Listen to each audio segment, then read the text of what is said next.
สบายดีกันมื้อเที่ยงเด้อพี่น้องมาเด้อมากินข้าวเที่ยงนำกัน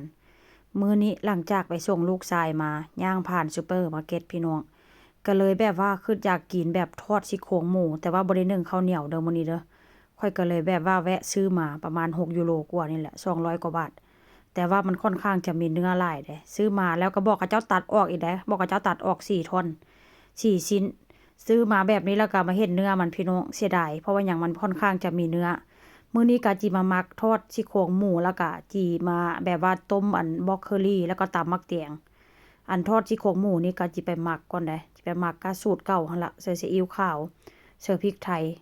แล้วก็ทันมันเหลือกะจิให้ลูกให้ผัวกินนำซื้อมารอบนี้ก็ถือว่าค่อนข้างโอเคได้พี่น้องมันแบบว่ามันมีเนื้อหั่นน่ะแต่ตามแบบว่าตามร้านแบบว่า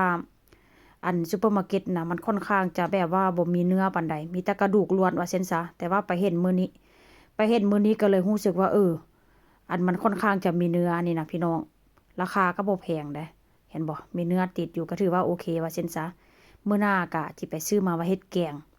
เพราะว่าร้านมันอยู่ไกลเด้อพี่น้องแต่ว่าบ่แม่นแบบว่าร้านแบบว่าของคนทางนี้เด้อมันเป็นร้านแบบอันของคนบ้ากหั้นนะแต่ว่าคนทางนี้ส่วนใหญ่ก็เป็นคนบ้ากพี่น้องแล้วทีนี้แบบว่าเขาเจ้าแบบว่าอีหยังก็เขาเจ้าแบบว่าเกษียณไปแล้วทีนี้ก็แบบว่ามีประเทศอื่นคนประเทศอื่นเขาเจ้ามาเซ้งร้านต่อว่าซั่นซะส่วนหลายร้านนี้เนาะคนทางนี้จะเข้าคนบ้านนี่นะคนแบบคนพื้นที่เขาเจ้าจะเข้าไปว่าซั่นซะแต่ว่าข้อยก็บ่เคยเข้าจักเทื่อดอกเนาะว่าซั่นซะหาก็เข้าครั้งแรกนี่ล่ะแล้วทีนี้ก็เลยไปเห็นแบบว่าลองเข้าไปเบิ่งมีหลากหลายเด้มีทั้งตีนโกงตีนไก่มีตับหมูตับไก่พี่น้องมีทุกอย่างเลยแต่ว่าข้อยก็ลืมถามเขาเจ้าว่าเขาเจ้ามีสะใบนางบ่มีสะใบนางหรือว่าผ้าคีริ้วหั่นน่ะข้อยก็บ่ได้ถามเขาเจ้าว่าซั่นซะมื้อหน้าข้อยก็สิไปถามเพราะว่ามันอยู่ใกล้ๆเลยย่างไปแค่2นาทีก็ฮอดพี่น้องมื้ออื่นก็ไปส่งลูกชายต่อก็สิแวะเข้าหั้นต่อฮู้แล้วได้ฮู้ว่าของแซ่บอยู่ไสบัดนี้นะก็อยากกินหยังก็สิซื้อมากินพี่น้องช่วงนี้ก็บ่ค่อยกินข้าวกินน้ำจักเป็นอีหยังพี่น้องตั้งแต่แบบว่าไปให้ยามาเนาะตั้งแต่ผ่าตัดแล้วก็ไปให้ยาแบบคล้ายๆยาคีโมหั่นล่ะพี่น้องมันบ่ค่อนข้างแบบว่าจะหิวข้าว